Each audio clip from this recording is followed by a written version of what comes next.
Welcome students, I hope you all are in pink of your health. तो आज हम discuss कर रहे हैं वर्किंग रूल किसका, जो मैंने लास्ट टाइम करवाया था सेम लिखा हुआ दोबारा। दो स्टेप्स करने हैं। सबसे पहले एग्जैक्ट करना है। एग्जैक्ट कैसे आएगा? अगर इनके पार्शियल डेरिवेटिव आपस में इक्वल हो जाए। और सॉल्यूशन तो पूरे चैप्टर में सेम ही रहेगा। M D X plus terms of N containing not containing X D Y equal to C और यह वाई कॉन्स्टेंट, पूरे चैप्टर में यही रहेगा। इसके बेस पे मैं कुछ क्वेश्चंस करवाता हूं ताकि आपको पूरा का पूरा कॉन्सेप्ट बिल्कुल क्लियर हो जाए। किसी ने पार्ट नंबर 1 नहीं देखना, वो थ्योरम करवाई है, वो नया देखे, वो डायरेक्ट यहां से भी शुरू कर सकता है।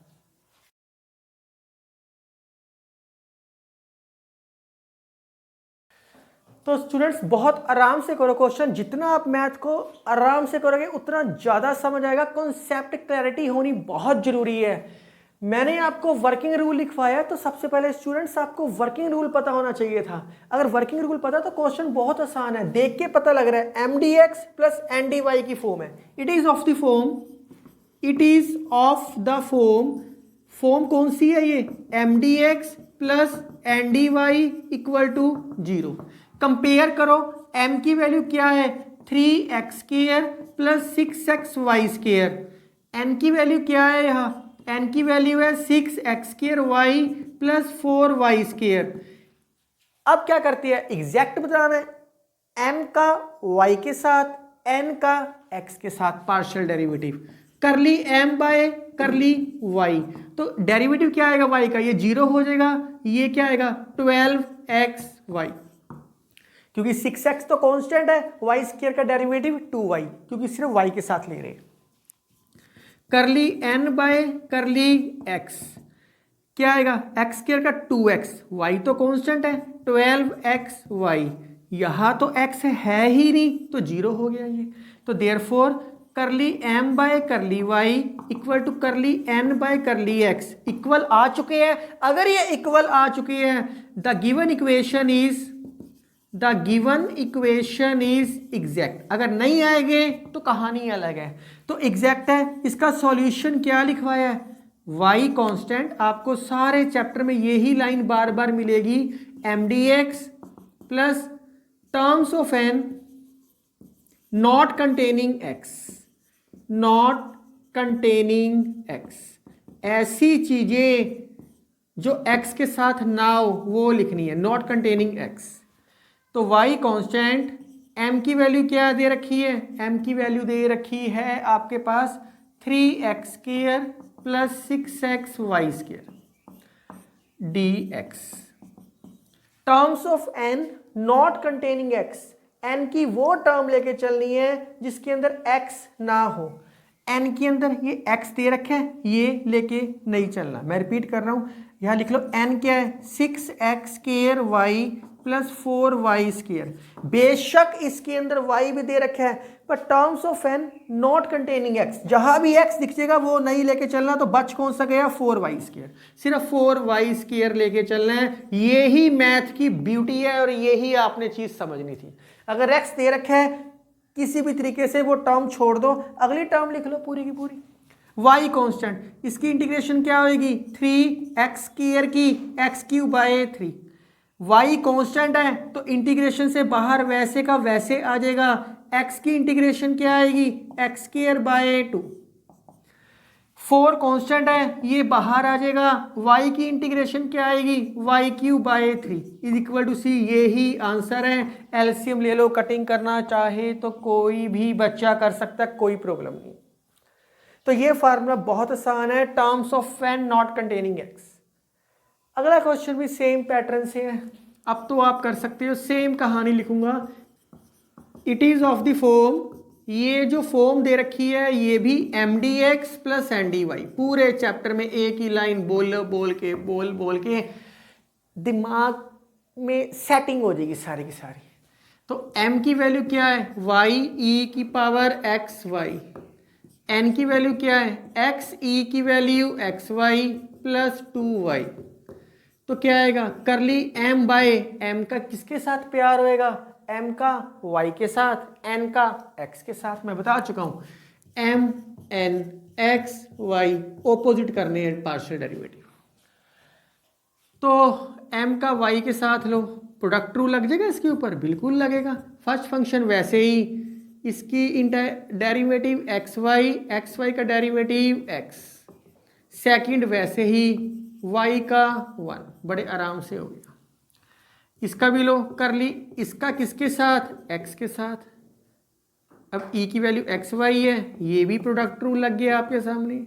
x वैसे ही e की पावर xy का y, डेरिवेटिव और इंटीग्रेशन आपको थोड़े थोड़े आने चाहिए, बेसिक आना चाहिए आपको, तब ये चैप्टर करना बहुत आसान है। x का डेरिवेटिव 1, यहाँ तो x है ही नहीं, तो क्या बच गया 0। देखो xy e की वैल्यू xy e की वैल्यू xy e की वैल्यू xy e की वैल्यू xy सेम आ गया, सारा सेम आ गया। तो लिख सकता हूँ therefore curly m by curly y equal to curly n by curly x equal आया है। तो गिवन इक्वेशन इज एग्जैक्ट। बच्चा पास हो गया। अगर बच्चा पास हुआ है तभी अगली क्लास में होएगा, तभी इसका सॉल्यूशन निकलेगा। सॉल्यूशन क्या होता है, mdx, जिसके अंदर y को कांस्टेंट लेके चलते हैं, plus terms of n not containing x, तो क्या आएगा dy इक्वल टू c। बहुत आराम से mdx, बहुत प्यार से mdx मतलब mdh, एक मसाले नहीं आते थे, आते हैं अभी भी आते हैं, mdx। तो y कांस्टेंट, m की वैल्यू क्या दे रखी है, y e की वैल्यू xy, जिसके अंदर y को कांस्टेंट लेके चलना है हमने हमेशा। y को कांस्टेंट लेके चलो, कोई प्रॉब्लम नहीं है। और इसके अंदर n की वो टर्म्स लेनी है जिसके अंदर x ना हो। n तो आपके पास ये सारा का सारा दे रखे हैं, इसके अंदर ये x है, ये नहीं लेके चलना।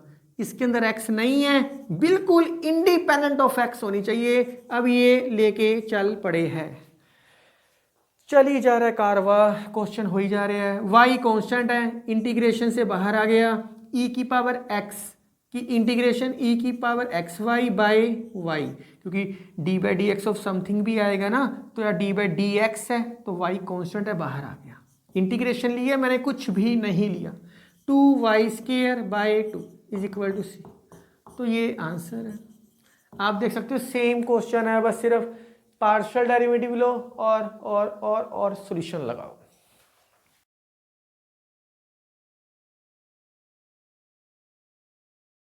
अगले क्वेश्चन देखते हैं स्टूडेंट्स। मैथ को ना बेसिकली कोशिश किया करो, अगर आपको समझ आ गया, चैप्टर समझ आ गया, तो वीडियो पॉज करो और खुद क्वेश्चन सोल्व करो। अब आपको करने की जरूरत नहीं है मेरे से। अगर डेरिवेटिव इंटीग्रेशन आते हैं, पार्शियल डेरिवेटिव और इंटीग्रेशन बड़े आराम से सोल्व कर सकते हो।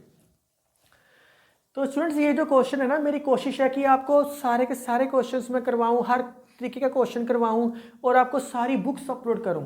फिर भी अगर आपकी क्वेरीज है, डाउट्स है, आप मुझे कमेंट करो। मैं आपको कोई टॉपिक स्पेशल चाहिए तो मैं कोशिश करूंगा उस टॉपिक के ऊपर पहले वीडियो बना दूं आपको, ताकि प्रॉब्लम ही ना आए। तो ये कंडीशन है, ये एक्स्ट्रा कंडीशन दे दी इसके अंदर, मतलब सी की वैल्यू निकालने के लिए कहा है जस्ट। तो कहानी वही है, सेम है, it is of the form, वही कहानी। इसका सिर्फ डेरिवेटिव लेना मुश्किल था, पार्शियल डेरिवेटिव मैंने इसलिए लिख दिया। It is of the form. आप वीडियो पॉज करो और खुद कर लो। मुझे लगता नहीं कि आपको ये देखने की भी जरूरत है। वैसे तो काफ़ी सारे बच्चे अपने आप ही कर लेंगे ये क्वेश्चन, फिर भी मैं इसलिए करवा रहा हूँ ताकि ऐसा लगे कि मैंने काफ़ी कुछ करवाया हुआ है। नहीं तो बच्चा कहेगा सर कुछ करवाया ही नहीं हुआ, एक क्वेश्चन करवाया है, तो इसलिए मैं कुछ क्वेश्चंस करवा देता हूँ। अगर आपको पुराना मैथ अच्छा है आपका, तो आपके लिए समझना करना बहुत आसान है। इसका डेरिवेटिव लो y के साथ, e की पावर xy का xy minus x by Y square, easily आ गया। इसका डेरिवेटिव लो x के साथ, प्रोडक्ट रूल लग जाएगा इसके ऊपर, तो बिल्कुल प्रोडक्ट रूल लगेगा। e की वैल्यू xy वैसे ही, अंदर derivative minus 1 by Y plus 1 minus x by Y, इसका डेरिवेटिव x के साथ, e की value x by Y into 1 by Y. Derivative लिया और कुछ भी नहीं किया, पार्शियल डेरिवेटिव। कोई चीज़ कॉमन निकलती है, कॉमन निकाल दो, अंदर क्या बच गया, माइनस 1 बाय वाई मल्टीप्लाई कर लो, plus 1 by Y minus X by Y square, ये कैंसल आउट हो गया। e की value x by Y minus X by Y square, ये तो सेम ही बन गया, यस सेम बन गया।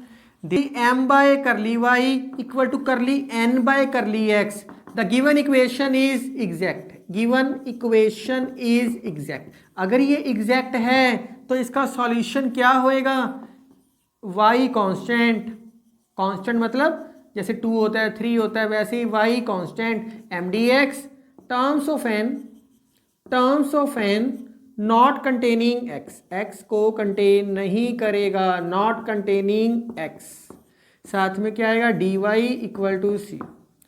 तो y कांस्टेंट सफिक्स में लिखना जरूरी है, m की वैल्यू क्या है 1 प्लस e की value x by Y D X, n की वो वैल्यू लेके चलनी है जिसके अंदर x ना हो, इसको मल्टीप्लाई करो x है, इसको मल्टीप्लाई करो x है, ये तो 0 ही हो गया स्टूडेंट्स। तो 1 की इंटीग्रेशन क्या होगी x e की पावर x बाय वाई की e की power x by Y by derivative this 1 by Y, इसकी खत्म इक्वल टू सी, ये ही आंसर आ गया, y तो ऊपर मल्टीप्लाई है।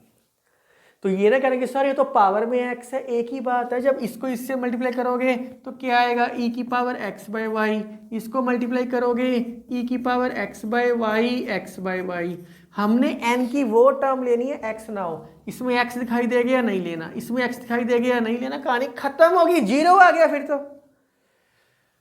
लो जी, इसको पहले सेटिंग करते हैं, इसको इंपॉर्टेंस देते हैं, ताकि आपको पता ना मैरिजों में कई बारी कुछ बंदों को इंपॉर्टेंस देनी पड़ती है, अगर इंपॉर्टेंस नहीं देंगे तो उनके मुंह गुब्बारे की तरह फूल जाएंगे। तो मैंने इंपॉर्टेंस दी है, मल्टीप्लाई कर दिया, अब इंपॉर्टेंस किस चीज़ की M D X plus N D Y, मैंने इसकी इंपॉर्टेंस दे दी बहुत प्यार से, it is of the form.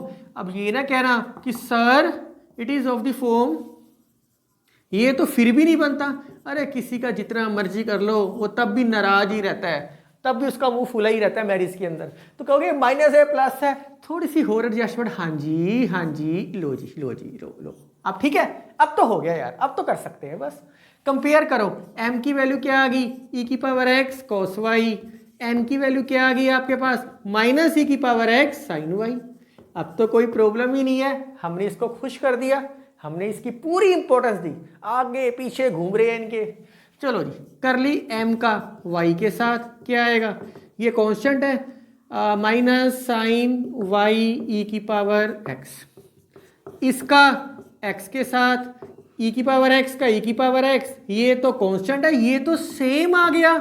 ये आपके पास क्या आ गया करली m बाय करली y और curly n by curly x आपस में इक्वल आ गए, तो गिवन इक्वेशन क्या बन गई एग्जैक्ट बन गई। अगर ये एग्जैक्ट बन गई, मैरिज में सारे रिश्तेदार खुश हो गए, लो जी फिर तो मैरिज में भंगड़े पाओ, क्वेश्चन करो, खत्म। मैथ से प्यार करो, वो आपसे करेगा फिर। Terms of N not containing X, not containing X, एक ही लाइन बार बार घिसी जाओ घिसी जाओ घिसी जाओ।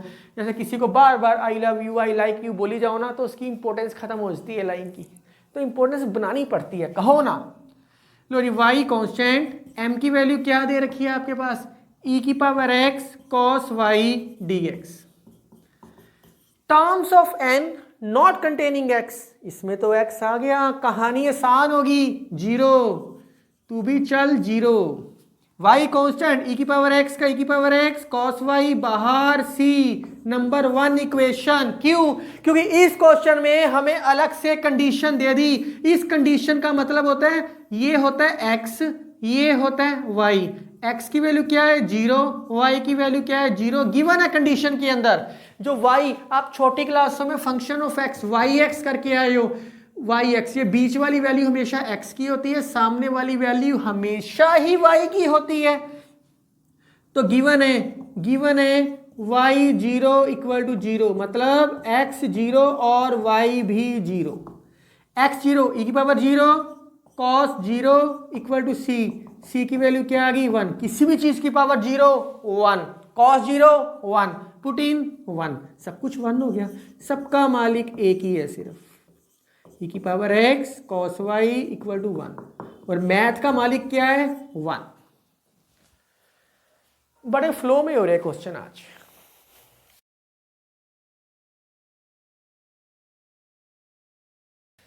सेम पैटर्न, रिश्तेदार नाराज हो रहे हैं क्योंकि सेटिंग नहीं है, सेटिंग करो इसकी।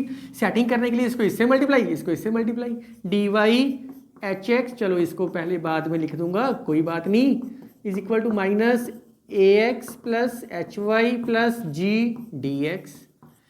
इसको यहाँ लेके आओ। आप सोचोगे सर इसको प्लस टू के मेथड से नहीं कर सकते, प्लस टू के मेथड से हो ही नहीं सकता, ना तो होमोजेनियस है, ना लीनियर डिफरेंशियल इक्वेशन है, ना पुटिंग है, प्लस टू के मेथड से तो हो ही नहीं सकता। तो ए एक्स प्लस एच वाई, जितने कॉन्सेप्ट अगर आपके दिमाग में आ रहे हैं, मेरी कोशिश रहती है कि मैं एडवांस बता दूं कि ये ऐसा क्यों नहीं हो सकता।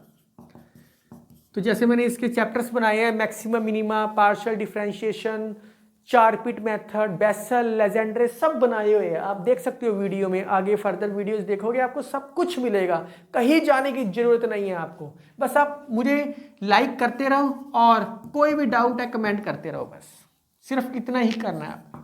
लो जी, हमने इसकी सेटिंग कर दिया। It is of the form, it is of the form M D X. मैं ऐसे करता हूं, अब इंटीग्रेशन आपके लिए छोड़ देता हूं। A X plus H Y plus G, N की जगह क्या है H X plus B Y plus F. तो curly M by curly Y H आएगा, curly N by curly X H आएगा। तो क्या हो गया, करली एम बाय करली वाई और curly N by curly X equal है। The given equation is exact, the given equation is exact. अगर ये एग्जैक्ट है, इसका सॉल्यूशन क्या आएगा, वो ही कहानी एम डी एक्स। बार बार क्यों लिख रहा हूँ मैं, डायरेक्ट क्यों नहीं कर रहा, इसलिए लिख रहा हूँ ताकि आपको समझ आ जाए। Terms of N not containing X, ताकि आपको अलग से कुछ भी रेफर करने की ज़रूरत ना पड़े, कोई बुक देखने की ज़रूरत ना पड़े, आपको हर चीज़ मिल जाए। इसके नोट्स डिस्क्रिप्शन में सोल्व मिलेंगे आपको सारे के सारे। M D X Y constant, इसकी इंटीग्रेशन में आपके लिए छोड़ देता हूँ, ये तो आप खुद कर लेना यार। एक लाइन की है, एन की वो टर्म जिसके अंदर एक्स ना हो, एक्स है नहीं, इसके अंदर एक्स नहीं है। B Y by by F D Y equal to C, integration में आपके लिए छोड़ रहा हूँ। चलो कर देता हूँ, कोई बात नहीं। A X square by two H X Y G X B Y square by two F into Y equal to C. LCM तो ले सकते हो आप। ये भी क्वेश्चन सेम है, ये तो पहले से एडजस्टमेंट है। कुछ रिश्तेदार मैरिज में कैसे होते हैं, अच्छे होते हैं, चुपचाप सिंसियर बैठते हैं, ये सिंसियर है बिल्कुल क्योंकि पहले से बना हुआ है। It is of the form, it is of the form M D X plus N D Y. उनको जैसे मर्जी बोल दो, जैसे जिनकी मैरिज होती है उनके फ्रेंड्स आते हैं, वो हाँ जी हाँ जी हाँ जी हाँ जी करते हैं क्योंकि पहले से वो हाँ जी अंकल जी, हाँ जी आंटी जी, रिश्तेदार को समथिंग बहुत प्यार से बुलाते हैं वो सारा को। तो उनसे हमें कुछ नहीं होता, हम तो उनको ही देखते हैं कि यार ये बंदे बड़े अच्छे हैं, चाहे अपने घर में जैसे मर्जी हो, पर यहाँ तो बड़े यार सेंसिटिव है बंदे। तो इसका y के साथ tan y secant square x into secant square Y, ये तो आसान ही है यार, बिल्कुल आसान है। मैं क्यों करवा रहा हूँ इसको, बस लिखा हुआ तो करवा देता हूँ। tan x का क्या आ गया सीकेंड स्क्वायर x, ये तो कांस्टेंट ही था, ये तो आराम से आ गया, ये तो सेम आ गए। Therefore curly m by curly y और curly n by curly x equal आ गए। The given equation is exact. अब ये एग्जैक्ट है, सॉल्यूशन क्या है, वो ही फार्मूला y कांस्टेंट। जैसे बच्चों को कार्टून जितनी मर्जी बार दिखा दो, एक ही कार्टून को बच्चों को 10 बार ही दिखा दो, बच्चा बोर नहीं होता। वैसे ही एक ही फार्मूला मैं इतनी बार ही लिख चुका हूँ पर मैं बोर हो गया लिख के। M D X plus terms of N not containing X. X वाली चीज को नहीं लेके चलना, नफरत करता है ये एक्स के साथ, तभी ये डी वाई लेके आ रहा है अपना। तो वाई कांस्टेंट, एम क्या दे रखा है भाई secant square x, tan y को तो बाहर निकाल लेंगे, कोई बात नहीं। अब n लिखना है, x ही होना चाहिए, x तो है 0, कहता नहीं तो मैं गुस्से में बैठा हूँ, मैंने तो लेके नहीं जाना किसी को। y कांस्टेंट ये बाहर आ गया, tan y secant square x की इंटीग्रेशन tan x, 0 इज 0 तो खत्म हो गया, हेंस प्रूव। यही सोल्व करना था। ऊपर लिखा आएगा सोल्व द डिफरेंशियल इक्वेशन। मैंने बहुत सारे क्वेश्चंस करवा दिए पार्ट 2 में, फिर भी मैं कुछ और प्रैक्टिस क्वेश्चन लिख देता हूं आपको।